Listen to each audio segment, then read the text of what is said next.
The structure you kneel before is not eternal. It is not divine. It is not divine. It is not natural. It stands only because you do not yet recognize it. You wake before the sun. You labor until exhaustion. You trade your hours, your very life, for wages that barely sustain you. And yet you are told this is freedom. You are told this is opportunity. You are told this is the highest form of civilization. But I ask you, if this is freedom, why does it feel like servitude? If this is prosperity, why does it taste like scarcity? If this is justice, why does it crush so many beneath so few are vibrant? The structure stands because it disguises itself as necessity. From the factories of the Industrial Revolution to the digital revolution to the digital platforms of the modern age, the logic remains unchanged. The ownership of the means of production rests in the hands of the few, while the many are compelled to sell their labor to survive. This is not an accident. It is not mismanagement. It is not a temporary flaw in an otherwise harmonious system. It is the system. Capital does not merely produce goods, it produces relationships, relationships of domination and dependence. The worker depends upon wages to live. The capitalist depends upon the worker's labor to accumulate profit. But this relationship is not equal. It is structured, organized, and enforced in such a way that the worker must always return to sell their labor anew, while the capitalist accumulates power, influence, and control. You are told that inequality is the result of talent, effort, or intelligence. Yet the child of wealth inherits privilege before they can speak, while the child of poverty inherits struggle before they can dream. This is not merit, it is structure. It is a system designed to reproduce itself across generations, sanctifying exploitation as competition and branding necessity as choice. The structure stands because it hides in plain sight. It is in the wage contract that appears voluntary, but is compelled by hunger. It is in the laws that protect property more fiercely than human dignity. It is in the culture that glorifies billionaires as visionaries while dismissing workers as replaceable. It is in the language that calls exploitation employment and calls resistance disruption. This structure is not sustained by chains of iron, but by chains of iron. It survives because the oppressed are taught to see their condition as individual failure rather than collective injustice. When you blame yourself for being poor, overworked, and exhausted, the structure smiles. When you compete with your fellow worker instead of uniting with them, the structure strengthens. When you accept alienation as normal, the structure deepens its roots. But here lies the truth that terrifies those at the top. The structure stands only until it is recognized. The moment the worker understands that their labor is the source of all wealth, the illusion begins to crack. The moment the oppressed see that their suffering is not isolated but shared, solidarity is born. The moment the many realize that they outnumber the few, power begins to shift. History itself is the record of such awakenings. The struggle between classes, between those who own and those who labor, has shaped every epoch. Feudal lord and serf, master and slave, bourgeoisie and proletariat. Each ruling class has declared its dominance eternal. Each has fallen when the exploited recognized their collective strength. Do not mistake this for a call to chaos. It is a call to consciousness. Revolution does not begin with barricades. It begins with recognition. It begins when workers see beyond the surface of society and understand the economic foundation beneath it. It begins when people grasp that the state, the law, and the market are not neutral arbiters, but instruments shaped by material interests. The structure stands because you believe it must, because you have been taught that there is no alternative, because you have been told that human nature is selfish, competitive, and hierarchical. But human nature is not a fixed decree. It is shaped by material conditions. Change the conditions, and you change the possibilities. Imagine a society where production is organized not for profit, but for need, where the fruits of labor belong to those who create them, where cooperation replaces competition as the guiding principle of economic life. This is not utopian fantasy. It is the logical conclusion of recognizing exploitation and refusing to accept it. The working class does not need charity. It does not need pity. It needs power.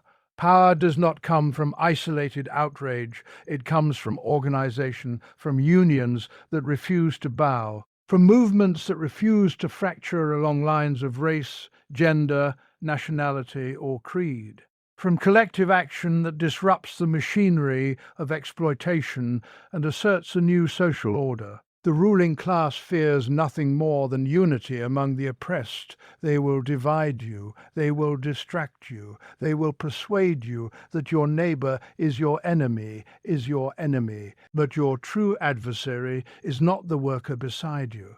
It is the system. Hat profits from your division. The structure stands until people recognize it, and when they do, it trembles. Recognition is the first act of rebellion. Solidarity is the second. Transformation is the third. You are not cogs in a machine. You are not expendable resources. You are the creators of wealth, the builders of cities, the drivers of progress. Without your labor, nothing moves. Without your consent, nothing functions. The power you attribute to the structure is, in truth, your own power, alienated and turned against you. Reclaim it. Refuse to see poverty as failure. Refuse to see inequality as natural. Study the system. Expose its contradictions. Organize across workplaces and communities. Demand not reforms that decorate the cage, but changes that dismantle it. The structure stands because it is unseen. When it is recognized, it is questioned. When it is questioned, it is challenged. When it is challenged collectively, it falls. And in its place can rise a society rooted not in profit, but in human dignity, not in domination, but in solidarity, not in alienation, but in shared purpose. Workers of the world, the moment of recognition is the moment of power. Open your eyes and watch the structure shake. The system survives through illusion, not inevitability. It cloaks itself in the language of nature, inevitability, and common sense, persuading the worker that what exists has always existed, and therefore must always exist. It presents its hierarchies as reflections of human nature, its inequalities as the result of merit, and its crises as unfortunate accidents rather than structural necessities. In this way, domination becomes disguised as order, exploitation as opportunity, and submission as responsibility. The great triumph of the existing structure is not merely that it extracts labor or accumulates profit, but that it convinces the exploited to interpret their condition as normal. From childhood, individuals are trained to accept competition as virtue and scarcity as law. They are told that success belongs to those who strive hardest, that wealth is earned through superior effort, and that poverty is evidence of personal failure. Yet this narrative dissolves upon examination. The child born into privilege inherits access to education, networks, capital, and security long before effort can be measured. The child born into deprivation inherits instability, limitation, and constraint. The difference between them is not natural destiny, but material condition. The illusion of inevitability hides the reality of structure. The wage relation itself appears voluntary. The worker signs a contract, agrees to terms, and receives compensation. On the surface, it is an exchange between equals, but beneath this formal equality lies coercion of a subtler kind. The worker must sell labor to survive.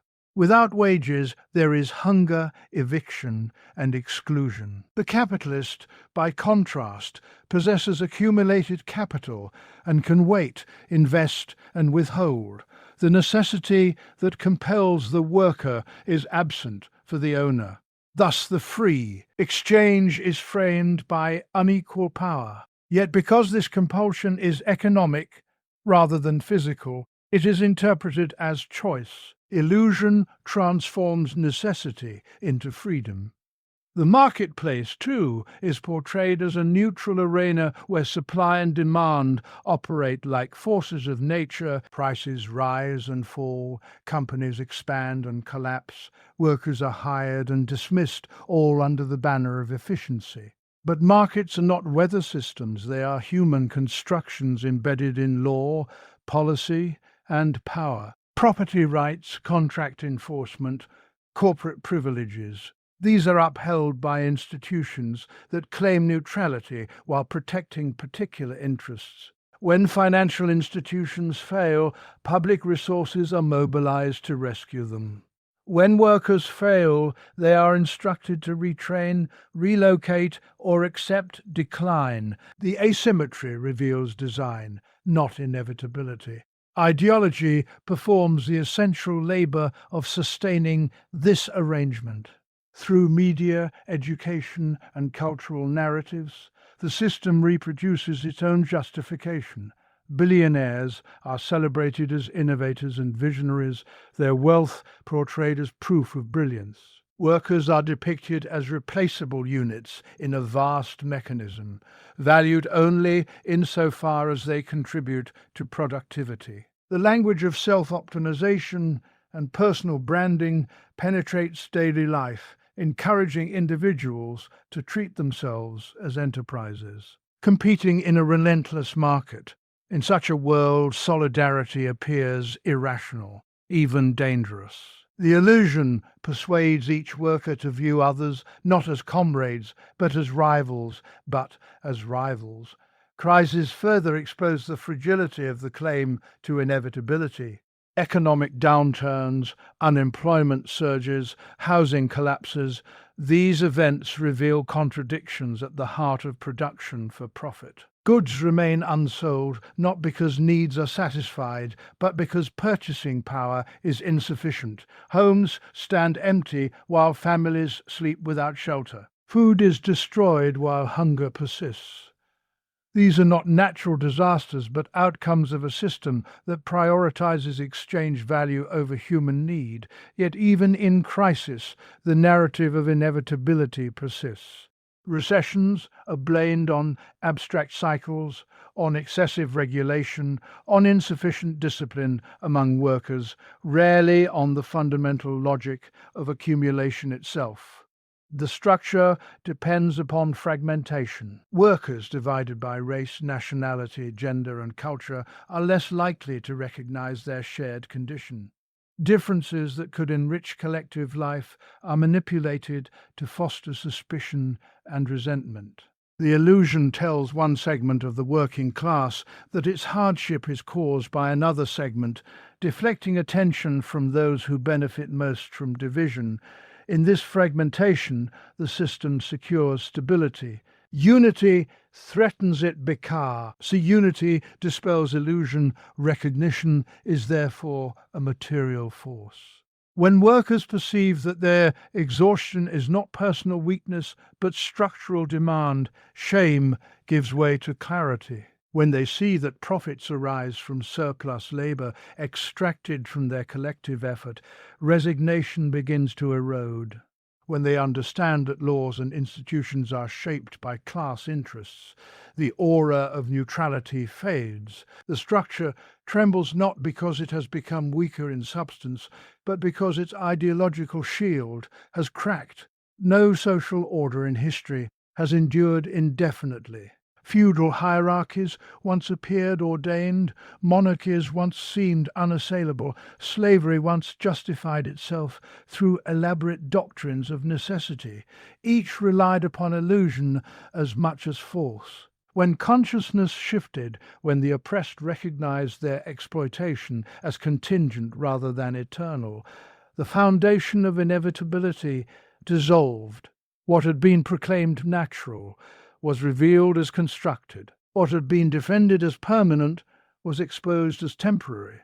The present system likewise rests upon belief. It requires that workers accept precarity as flexibility, debt as investment in themselves, surveillance as security, and overwork as ambition. It demands that individuals internalize market logic so deeply that they police themselves more efficiently than any overseer could.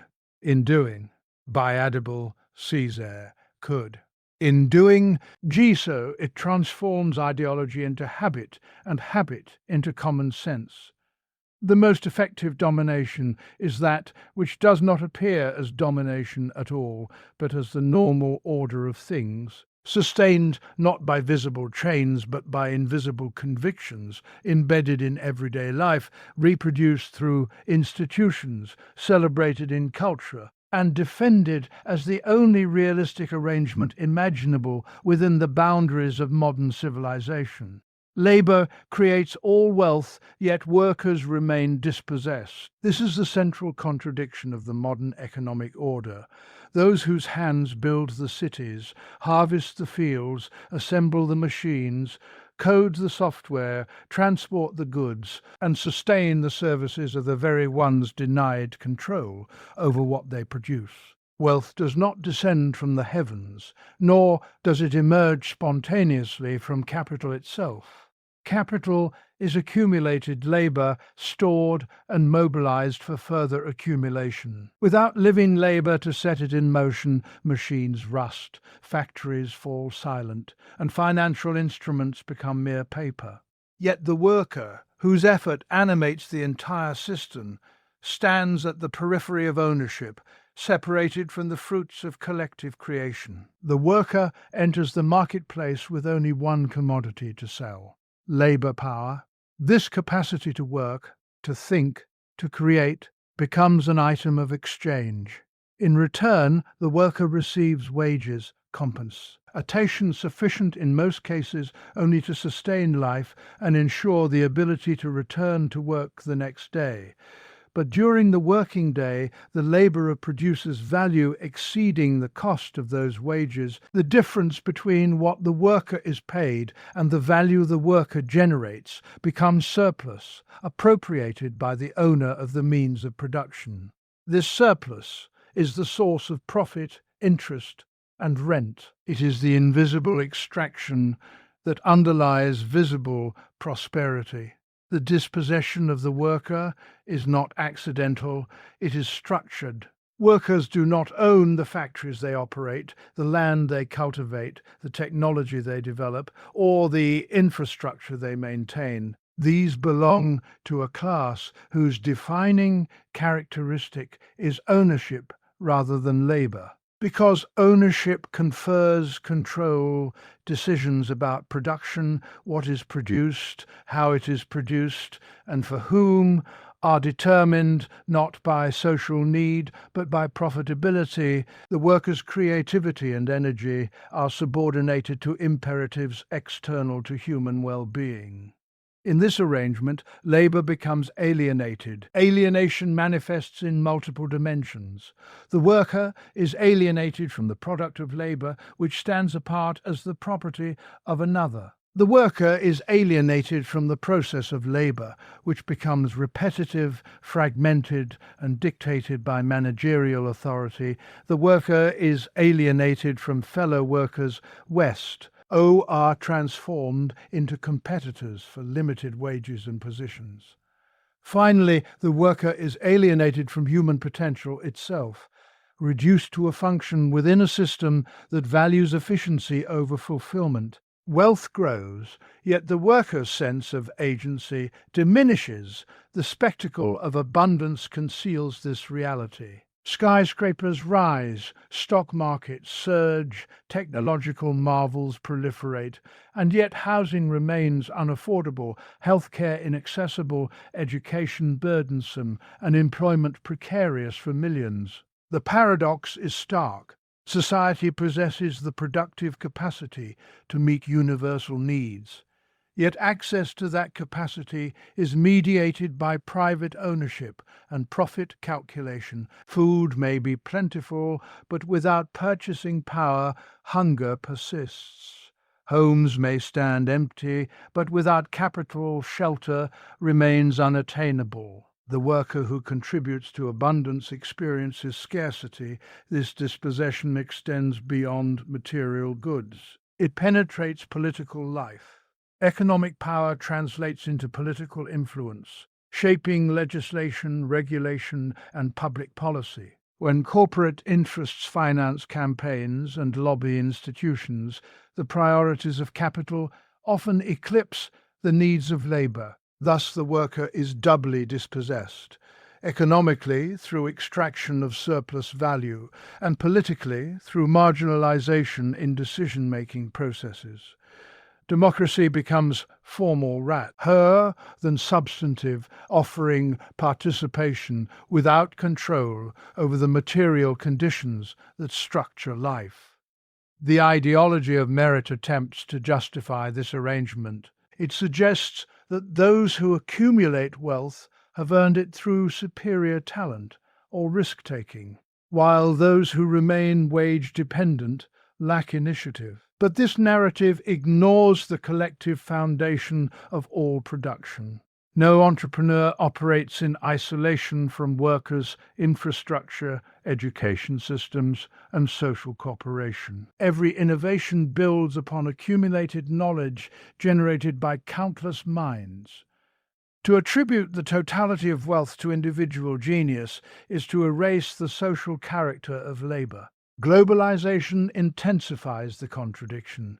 Workers across continents contribute to complex supply chains, yet the distribution of gains remains uneven. Factories relocate to regions with lower wages and weaker protections, pitting workers against one another in a race to the bottom. The global working class produces unprecedented wealth, while multinational corporations consolidate power across borders. The dispossession becomes planetary in scale, binding distant laborers within a single structure of exploitation, or automation and technological advancement further illuminate the contradiction. As productivity increases, fewer labor hours are required to produce goods. In theory, this should liberate humanity from excessive toil.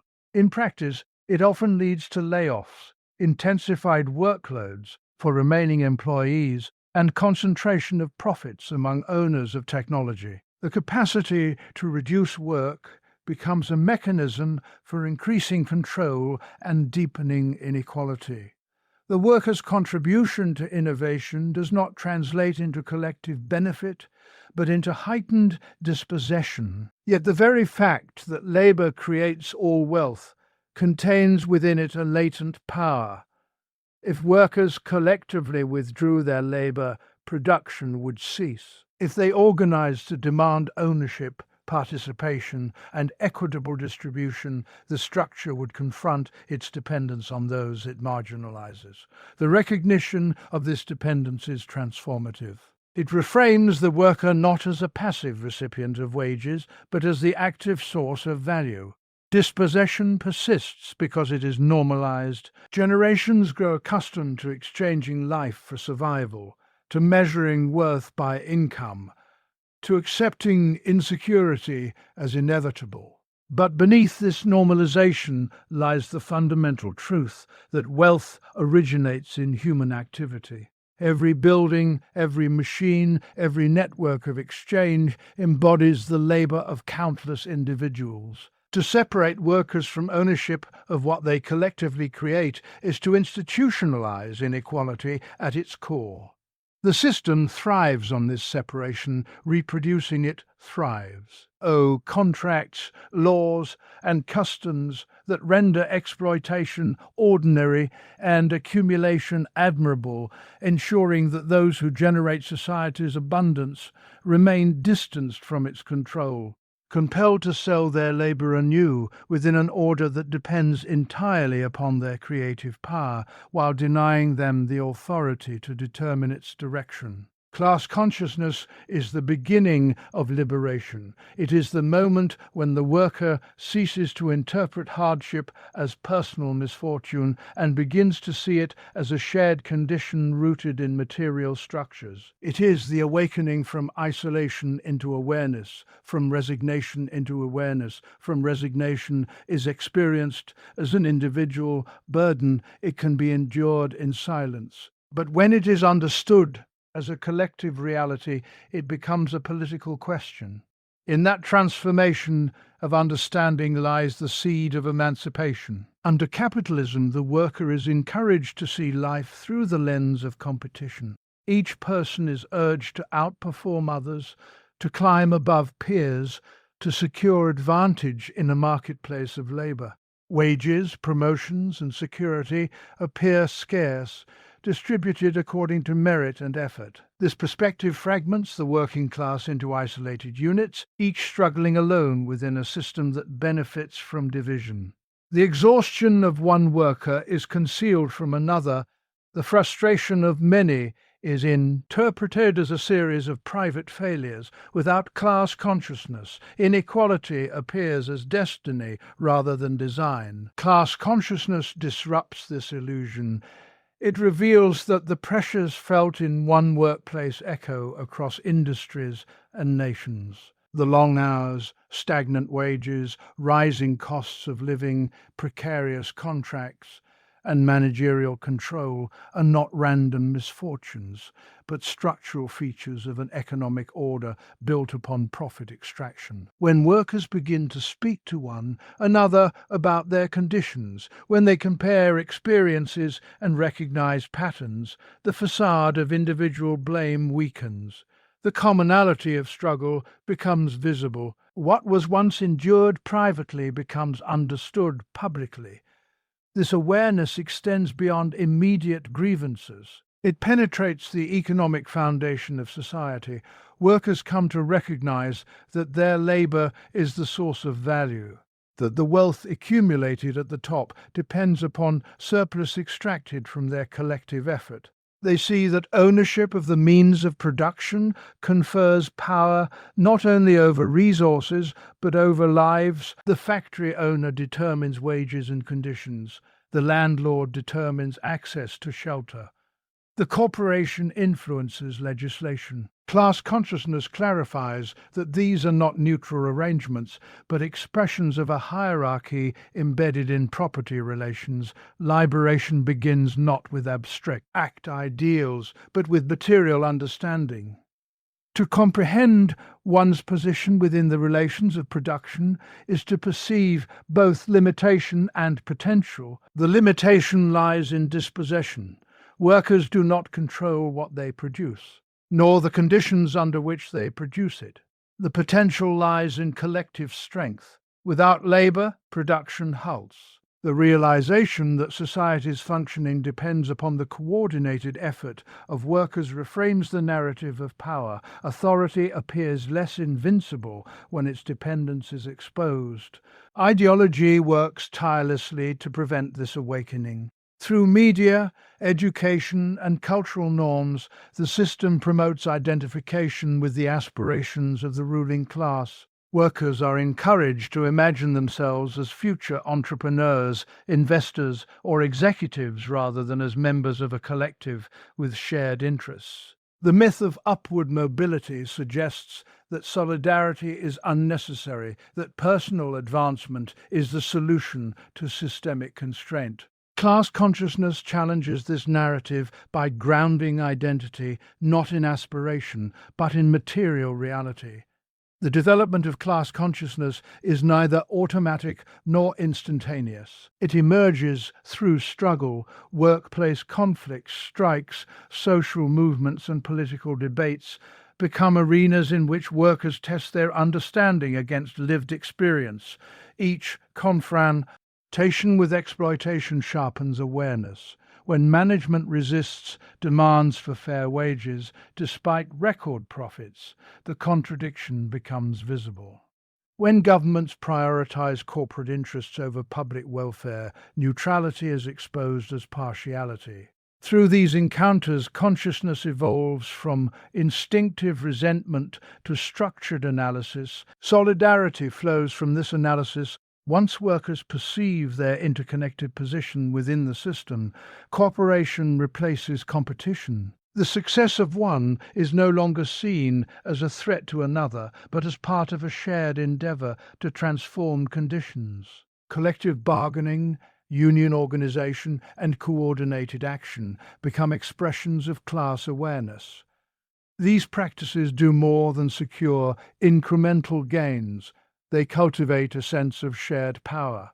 In acting together, workers experience their capacity to influence outcomes. Class consciousness also transcends national boundaries. Global supply chains link labor across continents, binding workers into a single network of production. Recognition of this interconnectedness broadens the horizon of solidarity. Exploitation in one region is understood as connected to consumption and accumulation elsewhere. The division between domestic and foreign labor loses its potency when viewed through the lens of shared subordination to capital. Internationalism becomes not an abstract ideal but a practical necessity. Liberation begins in thought but does not remain there. Awareness alters behavior. A worker who recognizes exploitation is less likely to internalize shame, more likely to question authority, more inclined to organize with others. The internalization of subordination gives way to critical reflection. Habits of deference erode. The acceptance of inequality as natural diminishes. In this psychological shift, the architecture of domination encounters resistance. Class consciousness does not promise immediate victory. It does not dissolve obstacles or eliminate repression. What it provides is clarity. It names the structure that shapes experience. It situates personal struggle within historical patterns of class conflict. It connects daily frustrations to systemic forces. Through this clarity, fear loses some of its grip. The isolated worker, uncertain and vulnerable, becomes part of a collective subject capable of envisioning alternatives. To recognize oneself as a member of a class is to step beyond the narrow confines of individual survival and to perceive the possibility of collective transformation. It is to understand that liberation is not granted from above, but constructed from below through organized effort, grounded in shared material interests, shaped by historical awareness, and sustained by solidarity that challenges the very foundati. On of a system dependent upon division and obscurity, unity of the oppressed is the greatest threat to power. Not because the oppressed possess armies or vast fortunes, but because they constitute the living foundation upon which all power rests. The factories function through their labor, the fields yield through their hands, the cities operate through their service, and the institutions persist through their compliance. Power appears monumental and immovable, yet it is sustained daily by the coordinated activity of those it subordinates. When that coordination is redirected from obedience toward solidarity, the very ground beneath authority begins to shift. The ruling order understands this with clarity. It knows that its survival depends less upon brute force than upon division. Fragmentation among workers is not incidental. It is cultivated. Lines of race, nationality, religion, gender, and culture are sharpened into barriers that prevent collective identification. Differences that could enrich human society are manipulated into instruments of suspicion. One segment of the oppressed is encouraged to blame another for unemployment, for scarcity, for insecurity, while the structural mechanisms of exploitation remain obscured. In this fragmentation, power finds stability. Competition is elevated to virtue. Workers are urged to compete for limited positions, to underbid one another in wages, to measure worth through productivity metrics designed by those who profit from them. In such an environment, solidarity appears irrational, even dangerous. The worker who demands collective improvement risks being portrayed as disruptive, ungrateful, or unrealistic. The narrative of individual advancement replaces the pursuit of shared emancipation. So long as each person struggles alone, the system remains secure. Yet, beneath this enforced rivalry lies a shared condition. The precarious employee in a warehouse, the indebted graduate in an office, the migrant laborer in a field, the nurse in an understaffed hospital, all confront the same fundamental structure: the necessity to sell labor under terms largely determined by owners of capital. Their experiences differ in form, but the underlying relation remains constant. Unity begins when this commonality is recognized, when the diversity of suffering is understood as expressions of a single economic order. Power trembles at this recognition because it exposes dependency. No corporation generates profit without workers. No state collects revenue without productive activity. No institution operates without compliance from those who sustain it. The oppressed, though deprived of property and influence, possess a collective leverage rooted in their indispensability. Individually, they appear replaceable. Collectively, they are irreplaceable. This paradox is concealed by ideology, but revealed through organization. History bears witness to the transformative potential of unity. Labor movements that secured shorter workdays, safer conditions, and social protections did not arise from isolated acts of charity, but from coordinated resistance. When workers withheld labor, when they marched together, when they refused to accept fragmentation, concessions followed. Even partial victories demonstrate a fundamental truth. Concentrated power can be compelled to respond when confronted by concentrated solidarity. The ruling class counters unity with fear. It warns that collective action will lead to instability, economic collapse, or social chaos. It invokes the spectre of disorder to discourage mobilization. Yet instability already exists for those living with low wages, insecure housing, and uncertain futures. The promise of order under exploitation is hollow. Unity does not create crisis. It reveals the crisis embedded in the system itself. Repression also emerges as a response. Surveillance intensifies, organizing efforts face legal and economic obstacles, leaders are marginalized or discredited.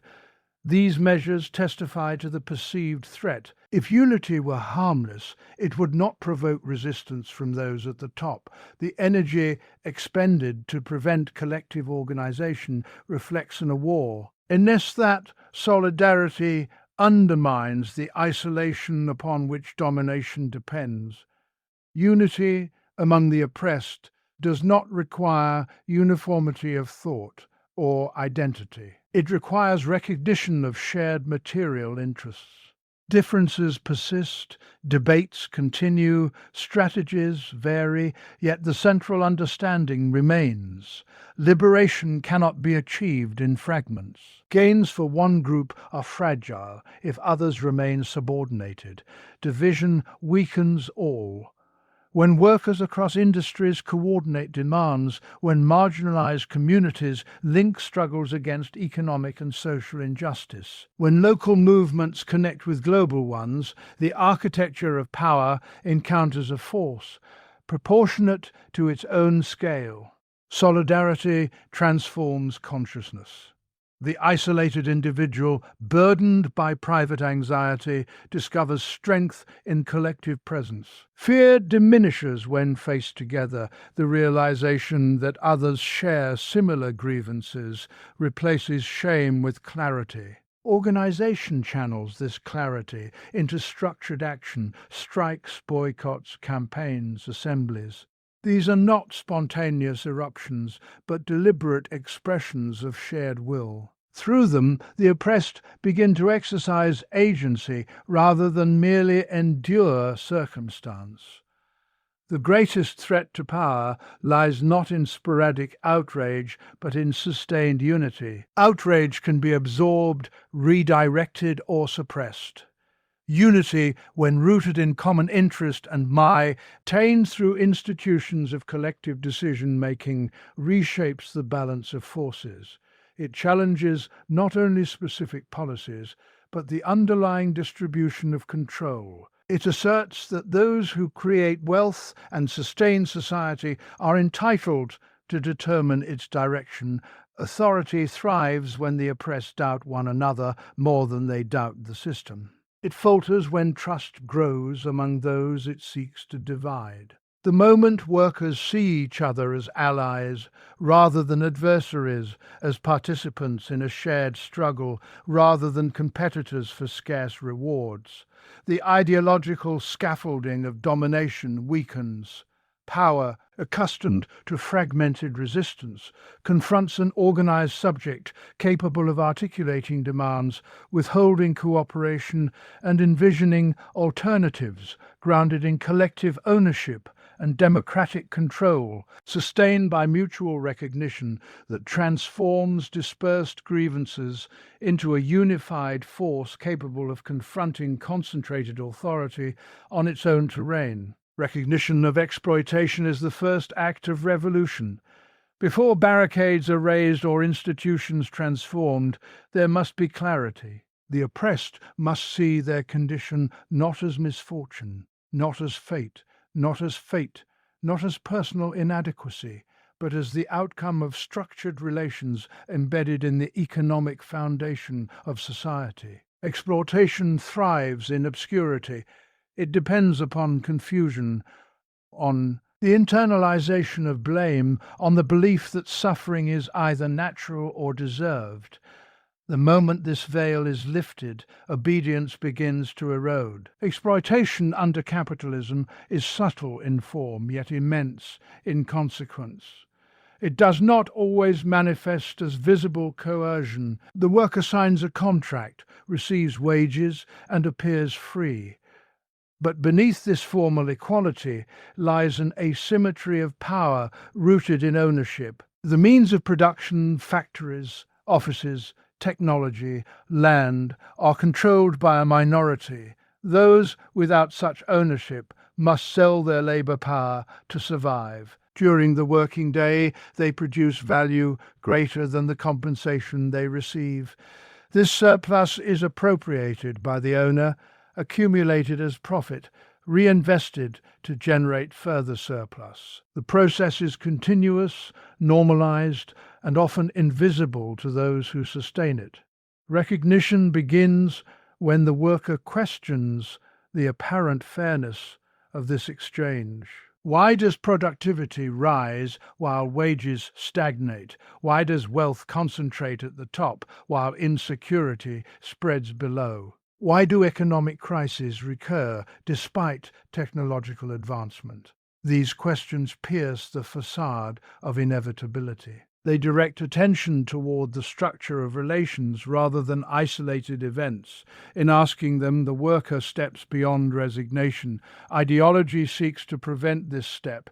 It presents success as proof of virtue and poverty as evidence of failure. It glorifies entrepreneurs as creators of wealth, while obscuring the collective labor that makes enterprise possible. It frames layoffs as efficiency, austerity as responsibility, debt as opportunity. Through repetition, these narratives embed themselves in common sense. The exploited may defend the very system that constrains them, imagining alignment with interests fundamentally opposed to their own. Recognition disrupts this alignment. It exposes the contradiction between lived experience and ideological promise. To recognize exploitation is not merely to feel dissatisfaction. It is to understand the mechanism through which value is extracted. It is to see that unemployment disciplines those who are employed, that competition among workers suppresses wages, that technological innovation under private ownership often intensifies control rather than liberates labor. It is to perceive that laws and institutions are shaped by material interests, that policy decisions reflect class power. Such understanding transforms frustration into analysis. This transformation has psychological consequences. Shame gives way to indignation. Isolation gives way to solidarity. The worker who once believed personal inadequacy caused hardship begins to see shared patterns across workplaces and communities. Conversations shift from self-improvement to collective condamnation. Complaints evolve into critiques. In this shift, consciousness becomes a force. Revolution does not erupt spontaneously from suffering alone. Suffering can persist for generations without organized resistance. If it remains unarticulated, recognition provides articulation.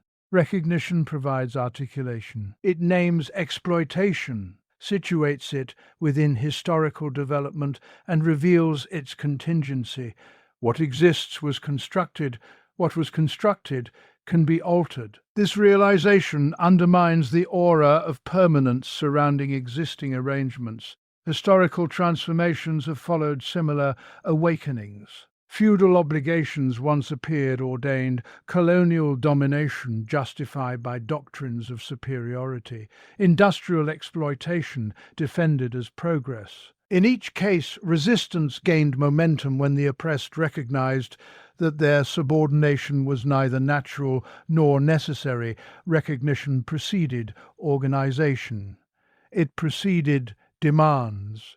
It preceded collective action. Within contemporary society, recognition may begin in small acts, questioning wage disparities, challenging unsafe conditionary practices, analyzing corporate influence over public policy. Each act chips away at the normalization of exploitation.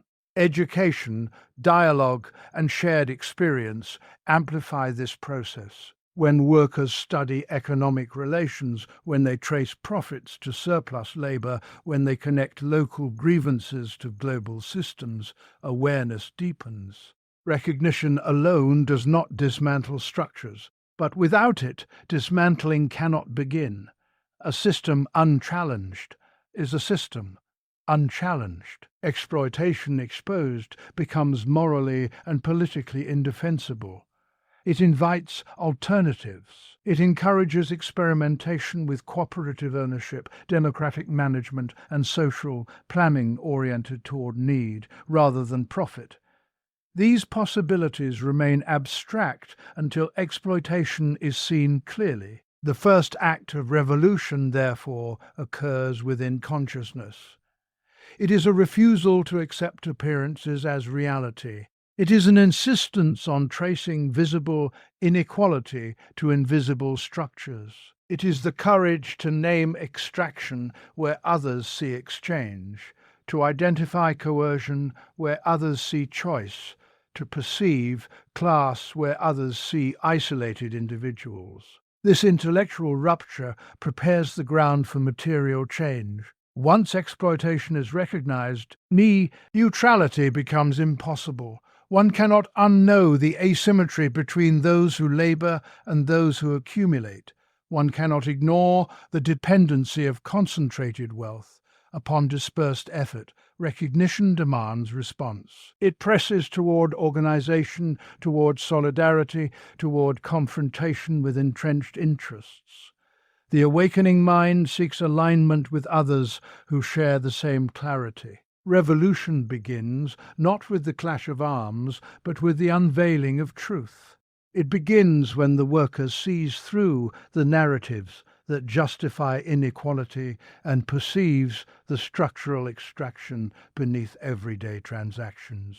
In that perception lies the dissolution of passive consent and the emergence of deliberate resistance, grounded in shared understanding that the existing order depends upon the very labor it exploits, sustained only so long as its mechanisms remain obscured from those whose collective awareness has the power to transform society itself. The structure stands because it is unseen. It endures because it is misnamed as destiny, disguised as merit, defended as necessity, disguised as merit, defended as necessity.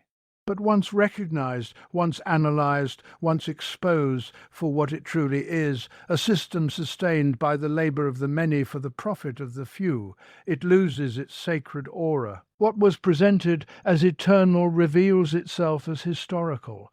What was enforced as natural reveals itself as constructed.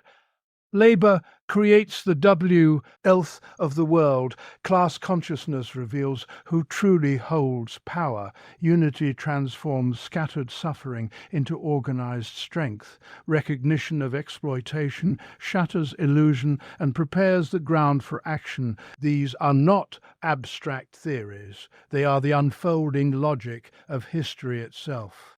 The oppressed are not weak. They are divided. They are not powerless, they are unaware of their collective power.